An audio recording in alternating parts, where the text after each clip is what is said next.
Hello, and welcome to another Crispus book review. Today, I will be reviewing How to Eat Fried Worms by Thomas Rockwell. This book was published back in 1973, and it's a book that kind of gained a little bit of popularity despite the very odd title. It's a book, I actually never read the book before. This is the first book I'm reviewing on the show which I had not read before doing this show, so it's a little bit of a different thing for me. I really enjoyed the book.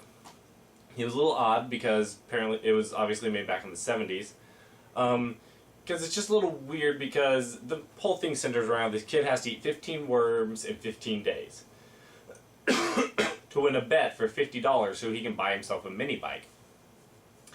Now, I have a little bit of personal relation to this story. I've actually eaten worms several times. My friends can attest to that. And they are not that bad. They just taste like dirt. And they're a little gooey, but besides that, so the whole thing is centered around just sort of the weird kid sensation of what it's like for a kid. It's just basically like, come on, you won't eat it, and just setting this whole bet. There's trickery, there's backstabbing. Well, as backstabbing as you can get in a kid's novel. But it's a really interesting story. It's only 116 pages long, so it's a very short book. It's really easy to read. You could probably read it in one day. It's one of those books you find like in the waiting room or something, where it's like, you're bored, you got 30 minutes until you got to go in, the doctor calls you, so you're just reading a book. This is one of the books you'd read. Now, there's not much to say about it. It's just really a simple book. The main point of interest is that they made a movie of it in 2006. Now, I'd seen the movie once before, and I thought the movie was actually really good. It was funny because, I mean, I was kind of young when I saw it, but I thought it was really funny. A couple interesting facts about the movie, actually. If you've ever seen the TV show The Flash, the guy who plays Harrison Wells, Tom Cavanaugh, is actually in this movie, and he plays the main character's father, which is really interesting. And also, the guy who does the music for this film also did the music for the Lego movie a few years later, which is really interesting. But those are really only two big things I can find about the movie. There aren't really any famous people. Tom Cavanaugh has just recently come to the forefront with doing his amazing performance on The Flash, which I think is one of the coolest things. So it was really cool seeing him in something a little earlier than that. Now, the movie storyline differs quite a bit. In this one, Billy, who's the main character, is the new kid at school, and because his family just moved. And so he runs into the school bully, Joe. And Joe, and they start calling him Worm Boy because on the first day of school, they stuff his lunch container full of worms. Now, in this story, Billy's kind of a squeamish kid, and he basically is grossed out by anything. A lot of stuff makes him sick. But he takes up a worm and he throws it on Joe's face.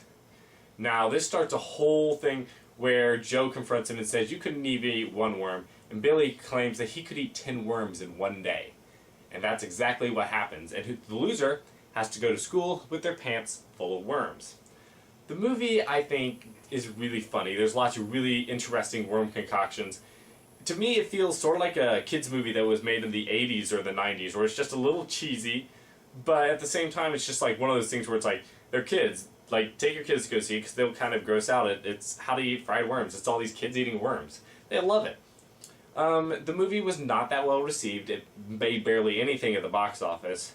Then again, I believe the film released around the same time as one of the Chronicles of Narnia films, though I could be wrong. Which basically that was a steamroller at the box office, and so there's really no chance for How to Eat Fried Worms to make it towards the top. The reason it sticks out in the forefront of my mind is because this was one of those weird films where it just kept popping up on TV, and so we just would watch it for some reason. It was weird like that. Diary of a Wimpy Kid was the same way. Mrs. Doubtfire as well. They were just films that just kept popping up on TV, and so we'd watch them whenever they were on for whatever reason. The film got a 60% rating on Rotten Tomatoes, so it's not a terrible rating, but it's right on the low. It's on the very low end of the fresh scale. I think it's actually 59, so it's right over to the rotten side. But I mean, it's not horrible ratings. It's just it didn't have the same sort of appeal as the book had. I guess it's because the book you could think about a lot more in your mind, whereas the movie you kind of had to just go with what they were showing you. I will be honest, some of them is a little disgusting to watch. But but I think the book and the movie are both well worth the time to watch or read. The movie's only 84 minutes long, so it's a really short film. I watched it last night before I did the review, and I really enjoyed it, even watching it for like a third time. Now, next week's going to be a little bit longer because I'm reviewing a bit longer of a book. I'll be starting the Divergent series. Now, I've only read the first book of this first, but I'm rereading it. And I'm hoping to have Divergent, Insurgent, and Allegiant all reviewed before the movie Allegiant comes out here in a few weeks. That way, my review will be out by the time the movie's out, so you can watch the review and then go compare it to the movie. I will also be reviewing, along with Divergent, the Divergent film. When I do Insurgent, I'll be doing the Insurgent film. Allegiant's a little weird because they tried to mess it up. They went ahead and made it and split the book in half at the end, which I'm really starting to hate that trend right now, where they split the book in half. Harry Potter did it.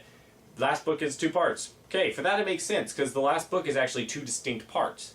They did it with Mockingjay. I didn't read Mockingjay, so I don't know. But from what I understand, part 2 was not nearly as good as part 1. It actually, that's weird, because Hunger Games is one of those franchises that was really well known. And then the last film came out and everyone was just like, meh. And then, of course, with Lord of the Rings, they had to go and split it into 3, which I think was a horrible decision. But next week it's Divergent. It's going to be a monster read. It's about 70 pages a day to get it done in a week. So hopefully I can get that all done. But we'll be doing that next week. So until next time, have a great week.